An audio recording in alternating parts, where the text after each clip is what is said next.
What's up, YouTube? This is Danny Matranga with Mind Pump TV, and today I want to teach you guys how to absolutely nail the pull-up. But before we get into that, I want to cover the 3 most common mistakes I've seen people making in the gym in my many years of training. And those 3 mistakes are this: failing to incorporate the utilization of the entire body, specifically the glutes and the core, right? The body works as one chain. And when everything in that chain works together, you're a lot stronger, especially on compound movements like pull-ups. The second thing is trying to use momentum or swinging to get a pull-up, right? Momentum's not a muscle. When we're doing pull-ups, we know exactly what muscles we want to train, and technique is critical. So being able to eliminate momentum, realize when you're using it, and rein that in is critical for your success. And the last piece is being able to truly engage and recruit your lats into the movement. If there was one muscle that really kind of sets itself apart during a pull-up in terms of doing most of the work, it is the lats. But for some reason, so many people try to do all the pulling with just their forearms and biceps. So learning how to use and control your scapula or your shoulder blades, right, to pull yourself up to the bar is gonna be critical for your success and help you knock out more pull-ups in the long run. So let's get into it. When it comes to setting up for the pull-up, execution is paramount, right? So the first thing we need to look at is grip. How are you gonna grab the bar? If you have a hard time reaching the bar, one thing I don't wanna see people doing, and I see this all the time, and it kills me, is jumping up to grab the bar and barely being able to get there, and then starting to try to perform pull-ups with this terrible grip. You're never gonna be able to do the exercise right if you're not fully gripping the bar. So if you need to use something like a box or jump to get up there so you can get the right grip, please do that and select the right height pull-up bar before you get started, or you're already kind of setting yourself up for failure. So once you've got the right bar picked out, the next thing we want to look at is the grip or the width for your hand position on the bar. Now, if you're a beginner first starting, I would not recommend a super wide grip. All I would tell you to do is take your hands right up from about the sides, go straight up from like right here, and then get up to the bar. Now, do you wrap your thumbs or not? A lot of people ask me that question. I like to wrap my thumbs. I feel that I get a better grip. Now, I would recommend playing with that a little bit, right? Because everybody's individual, but as far as grip goes, I recommend wrapping the thumbs and from a width position going straight up to the bar from the sides. So after you've got yourself set up so you can get onto the bar safely with a good grip, we gotta pick out whether we're going to be doing a chin-up or a pull-up. Today we're gonna focus on the pull-up, which happens when the arms are externally rotated like this and we're in a pronated grip or overhand. Chin-up is done more internally rotated with our arms in like this and a supinated grip with our palms facing us. So when you do the pull-up, we're in external rotation, right out here, pronated grip.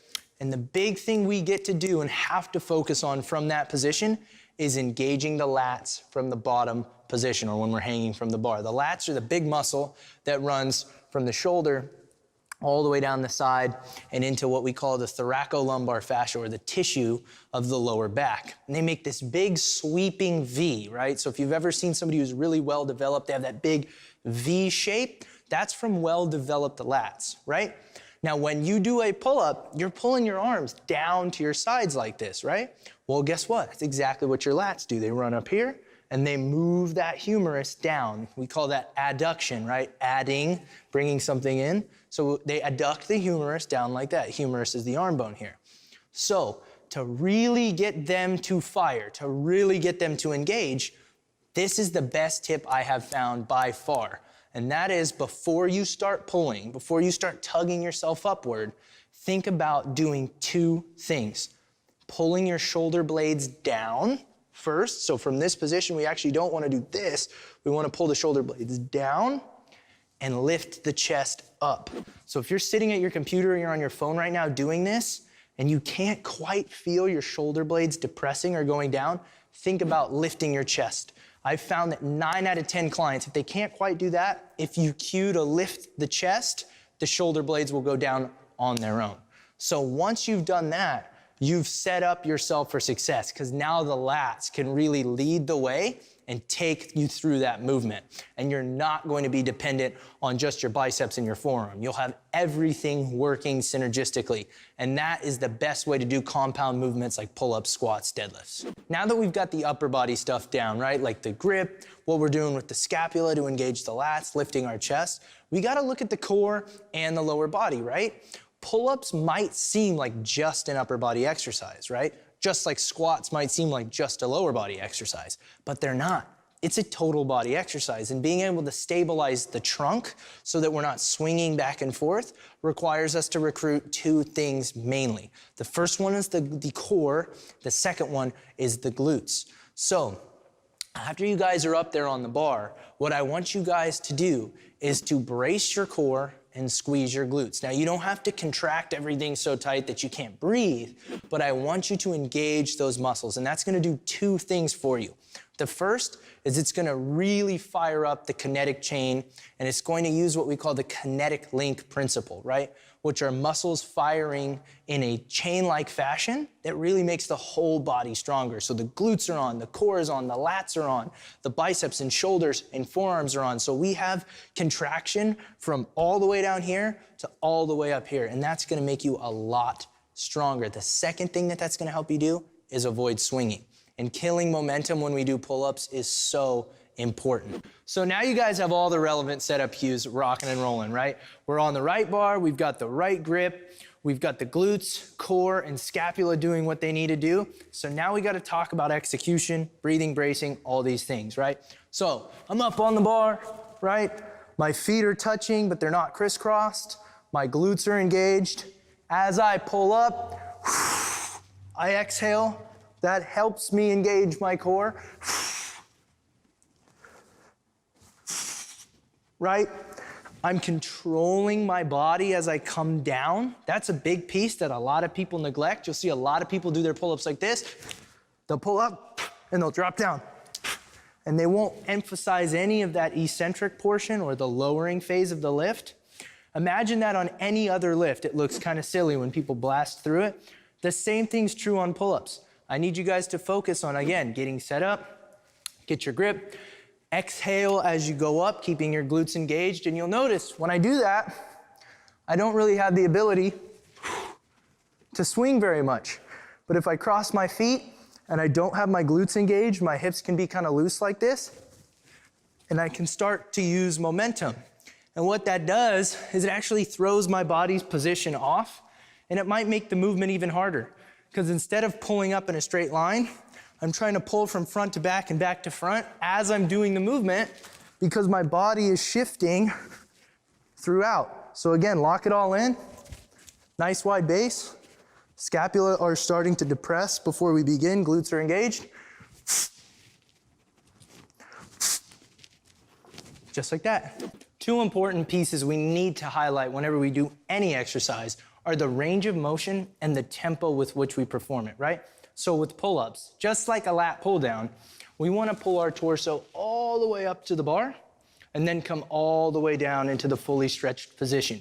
You're not getting nearly as much out of half pull-ups as you would out of doing the full thing. So as I would tell any of my clients, what I want you guys to focus on is doing the full range of motion. I'd rather you do 3 full range of motion pull-ups than 6 half range of motion pull-ups. The second piece, right, the tempo, I talked about it a little bit earlier, but it's controlling your body on the way down. That's what most people forget, right? They do a beautiful job of getting up to the bar, and then they just drop back down. They don't do any of the eccentric or the lowering phase. So pull yourself up under control, right? Feel your lats contract at the top. Hold that one for half a second to a second if you can, and then lower yourself down under control, coming to a dead stop before you start the next rep. Don't do that like swinging, rolling one rep right into the next. You gotta compartmentalize each rep if you really wanna be great at doing pull-ups. So you guys will know you're doing this exercise right if you can feel your lats firing, right? Your scapula are coming all the way down, your shoulder blades are coming all the way down, you feel your lats shortening, right? You're getting some bicep and some forearm, but they're not taking over the entire movement, right? Your abs are engaged, your glutes are engaged, and you're not swinging. Things to watch out for, things that might be an indicator that you're making some mistakes. You're feeling it too much in your forearms and biceps because you're probably not recruiting your lats, right? You're swinging and you're feeling the momentum pick up because you've lost the core in the glutes. So those are some things that I want you guys to be very, very aware of when you're doing the exercise, and those are the checkpoints to make sure you're doing it right. So when it comes to how to incorporate pull-ups into your routine, it's really dependent on where you're at with your fitness. If you can't even do a pull-up yet, or you can do a few, but you want to be able to do more, my recommendation is to do them almost every day you go to the gym. I would actually start every workout with a few sets of as many strict form pull-ups as possible. And the reason you can get away with doing it with pull-ups where maybe you couldn't with other exercises is because it's mostly body weight, right? There's not a lot of external loading, so your body's gonna be able to recover from a couple sets of AMRAP, or as many reps as possible pull-ups. And the beautiful thing about that is not only does it give you practice, but you're also gonna prioritize the frequency of the movement, which will help you get better at them. If you're somebody who's looking for a hypertrophy or muscle growth, I would definitely recommend loading your pull-ups, right? Incorporating things like a weight belt with like a plate on it, and actually loading them and trying to see if you can do like sets of 6, 8, 10 pull-ups with a plate attached to your body, right? If you can't, just do higher volume sets of pull-ups.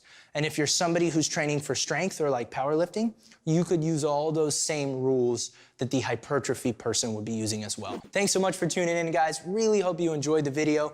Make sure you like, comment, subscribe. Hey, share this with your friends if they can't do pull-ups or they want to be able to do pull-ups. And again, we comb through the comments a lot, looking to interact with you guys and answer questions, so don't be shy. And thanks again so much for tuning in to Mind Pump TV.